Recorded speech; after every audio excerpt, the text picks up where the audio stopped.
Brasil, lo que ocurrió en Colombia con Gustavo Petro, cómo además cambia esa configuración de las relaciones bilaterales y que también, pues al abrir además el tema de las embajadas, cuando venimos al tema electoral de Venezuela, pues allí ha sido pues otra de las grandes preguntas, el proceso de votación de los venezolanos en el exterior, el tema de los países que no reconocían al gobierno de Nicolás Maduro, pues ahora hay otros cambios, ¿no?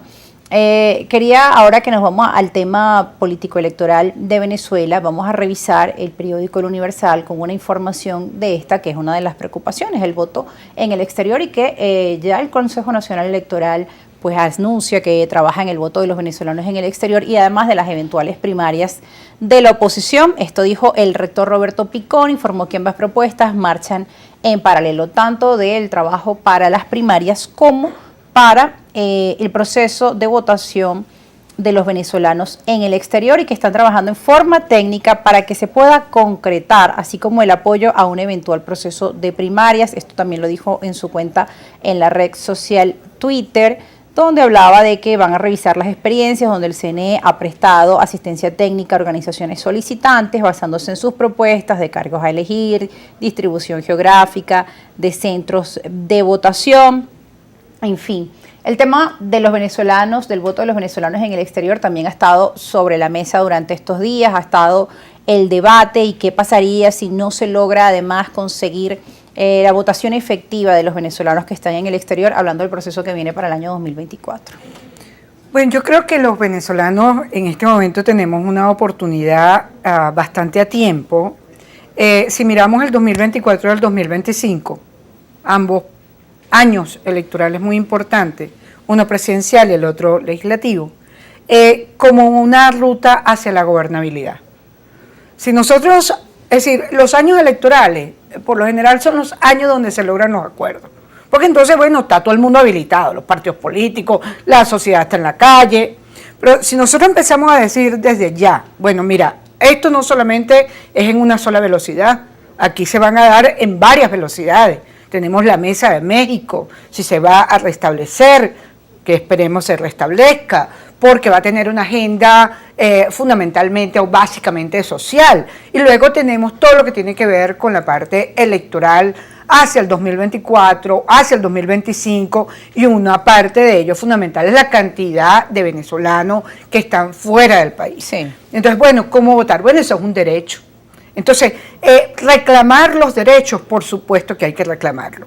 Ahora, eso, Venezuela, no, repito, no estamos en el mismo conflicto. Entonces, yo no veo la necesidad de decir, por ejemplo, bueno, es que si no, no se vota. Bueno, mira, es que el que diga eso le vamos a decir, pero vas a seguir con esa peliculita. Ese discurso ya lo vimos con esa en el película pasado. ya no existe, o sea, no existe.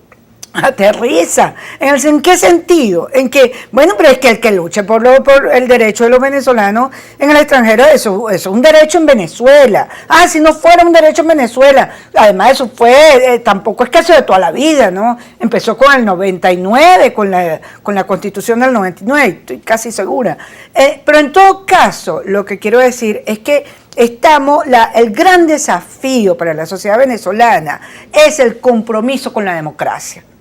Mira, yo creo que en este momento tú pones a la gente, tanto la gente afecta al oficialismo como la gente que no es afecta y todas en la oposición, tiene que haber un compromiso con la democracia.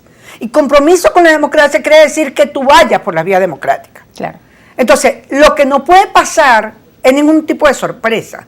¿Sí? La gente tiene que comprometerse con esos valores ciudadanos. Pero aquí no se trata, yo creo que incluso cuando lo hablaba ahora con la integración con los países de la región, que hay que impulsarlo, eso no es un problema ya ni de izquierda, ni de derecha, ni de centro. O sea, el problema de la integración es un problema que nos conviene a todos los países de Latinoamérica y del Caribe. Entonces, igualmente en Venezuela.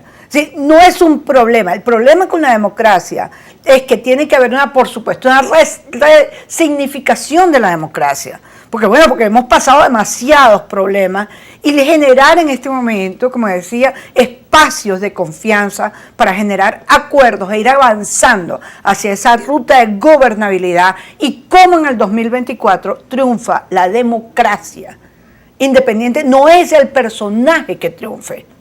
porque los personajes que parecieran algunos como que, mira, hay elecciones, están como llegando, ¿no? Tú dices, bueno, pero eso, exacto, como que coincide, oye, estaba pasando por Venezuela y hay elecciones y que ya hay una ciudadanía que además, pues como hemos visto en las encuestas, está cansada pues de los políticos por este tema de los discursos. No participo, ahora sí participo, no se le explica a la población por qué, pero también hay posiciones ambiguas. Bueno, voy a las primarias, pero sin este Consejo Nacional Electoral porque no creo, pero ¿con qué Consejo Nacional Electoral van a ir entonces al 2024? Por ejemplo, en el caso de María Corina Machado.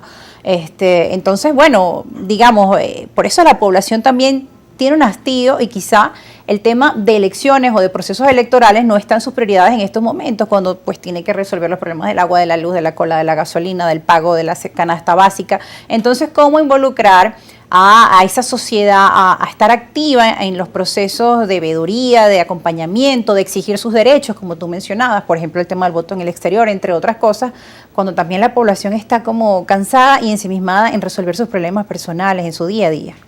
Bueno, porque eso es lo que uno llamaría la cuadratura del círculo, algo así como imposible, ¿no?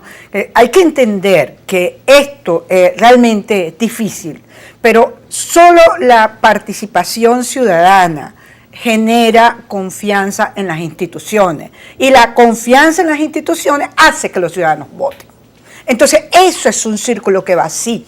Sí, eso, y eso todo conlleva a la gobernabilidad. Y sanar en la psique de la gente que se le ha dicho que ir a un proceso electoral no era la vía, que la vía era otra, que las cartas estaban sobre la mesa, que el cambio venía. Pasada, eso ya pasó, no me vengan con ese cuento. Usted sabe que usted tiene que ir a votar y usted sabe que usted no solamente tiene que votar, tiene que participar. Pero claro, lo que pasa es que hay que proponer mecanismos de participación que sean cooperativos con las diferentes autoridades, que los ciudadanos sientan que les satisfacen sus necesidades. Ahora, hay que estar claro, cuando hay procesos electorales, cuando la gente más se mueve, pues. Si no hay procesos electorales, la gente está pendiente de otra cosa. Claro. Es decir, solamente, digamos, los políticos. Y luego, hay algo muy importante, los partidos políticos solos no pueden. La sociedad civil es muy importante, pero no puede sustituir los partidos. Claro. Hay que hacer una sumatoria, hay que hacer comulgar entre ellos, pero repito, el compromiso tiene que ser con la democracia, con la generación de acuerdos, la negociación. Entonces, por ejemplo, las parlamentarias. Venezuela, estamos clarísimos, aquí un solo grupo, y además cuando tú dices un solo grupo ¿de qué? Un solo grupo no es suficiente para gobernar. Aquí se necesitan todos. Y no lo estoy diciendo como una tontería, ay, todos se necesitan. No, lo estoy diciendo con toda la firmeza y toda la confianza. Bueno, pero es que para que haya pluralidad, haya inclusión, haya contraste. Es decir, porque el acuerdo es entre gente distinta. Claro, el acuerdo entre iguales es una fiesta, un cumpleaños. Sí. Entonces, o sea, ponte de acuerdo, vamos a hablar y vamos a comprometernos con unas elecciones transparentes que nos garanticen un resultado, pero vamos a apostar por la gobernabilidad democrática, sostenible. O sea, basta de estarme ocupando de cosas que yo no debería ocuparme, o mi mamá, todo, mira, ¿y qué pasó? Y no, ocúpese de lo suyo y digamos que quienes toman esas decisiones políticas generen esa confianza en la ciudadanía, generen esa tranquilidad y vamos por un progreso que además la agenda del país es la agenda de los objetivos de desarrollo sostenible. Es decir, claro, porque sí, la pandemia nos retrocedió, lo que no podemos permitir es que nos retrocedan, vamos a ser ahora más insensibles de lo que éramos antes de la pandemia con respecto al hambre, con respecto al clima, con respecto a todo lo que tienen que ver los 17 ODS. Y que, como leía, además la principal pandemia o la principal causa de muerte en el mundo es el hambre, y con los anuncios que hace la Organización de las Naciones Unidas de que viene una nueva pandemia en este sentido, o sea, que va a aumentar aún más la desigualdad, la pobreza y el hambre, pues uno se preocupa, y ahí es donde tú mencionabas el tema de la importancia de los mecanismos de integración para que no nos vuelva a pasar lo que ya nos ocurrió con la pandemia de COVID-19, es decir, encontrar mecanismos entre aquellos que no pensamos igual, pero que es importante para, digamos, solventar estos momentos de contingencia como los que pueden venir. Decían o hablan distintos analistas de recesión económica mundial, es lo que escuchamos en la prensa, un panorama nada alentador, pero ante ese escenario, pues, ¿qué podemos hacer, no? Sí, hay muchos factores que nos han cambiado y ya no seremos los mismos. Sí, hay que aceptarlo. Y además, esto a mí me encanta ese cuando dicen la gente metía en su casa con la pandemia, pero todo el mundo con un teléfono inteligente en la mano. Sí. Entonces tenías el mundo en el teléfono. Y la gente empezó a decir, bueno, porque yo vivía así, el otro vivía de otra manera. Entonces todo el mundo quiere la calidad de vida.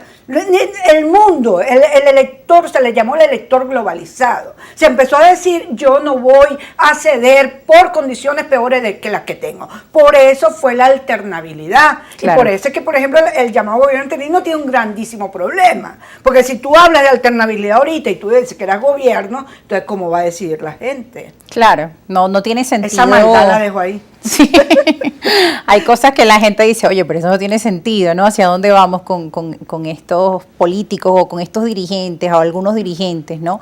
De la oposición, en el caso de los debates que hemos visto y de los comentarios que llegan a través de las redes sociales. Ahora, Egle, de cara a esas elecciones primarias, fíjate que hoy estaba leyendo un artículo donde Nick Evans decía que además la oposición debe estar lista porque es posible que el gobierno además adelante las elecciones presidenciales. ¿Es esto posible, adelantar un proceso electoral presidencial? Bueno, es que ahí, mira, en Venezuela pasa de todo. Porque allá, en el 18 ese fue el gran problema, que hubo el adelanto de las elecciones. Es posible que haya adelanto de elecciones, posible que vayamos con las peores condiciones para ir. Pero yo creo que la discusión tiene que estar muy centrada en qué país es el que queremos y cómo decimos, o sea, háblenme ahorita, si yo quisiera que en vez de estarme diciendo esa hipótesis, bueno, ¿cómo ganó la democracia en el 2024? Vamos a escribir eso ya, es decir, ¿cómo logramos que esas elecciones sean transparentes? ¿Cómo logramos que quien sea electo entienda que tiene que tener unas políticas de inclusión social o de inversión social? ¿No? ¿Ve usted entonces dispersos a los líderes políticos de la oposición en cuanto a esos planes para el 2024? Bueno, es que dispersos se ven en todas, se ven dispersos, ¿no? Claro que están dispersos, porque hay una gran desconfianza entre todos, la Asamblea Nacional, quienes están en la plataforma unitaria, el gobierno de Nicolás Maduro, pero mi llamada no es solamente con la oposición, porque yo soy muy clara en decir algo, yo enfrento todo lo que tengan que ver con la limitación de libertades, pero yo no tengo nada que ver con vías no democráticas, porque entonces eso no es democracia, entonces ¿para qué tú quieres el cargo? ¿Para que dures cuánto? ¿Ah? Entonces tú no tienes capacidad de gobernabilidad, no eres capaz de generar acuerdos. No, aquí todos tienen que entender que el futuro se crea, y entonces ese futuro es el que le estamos exigiendo al liderazgo político, pero también a la sociedad civil en general, no solo las ONG, que son representaciones, digamos, de alguna parte de la sociedad, en general. Y por supuesto siempre con ese equilibrio de la visión de género tan importante y de la representación de los excluidos, que han sido, digamos, los que más se afectan. Egle, nos tenemos que ir a un corte. Al regreso seguimos conversando de estos temas que has venido pues ampliando de forma tan elocuente. El tema de la reconexión.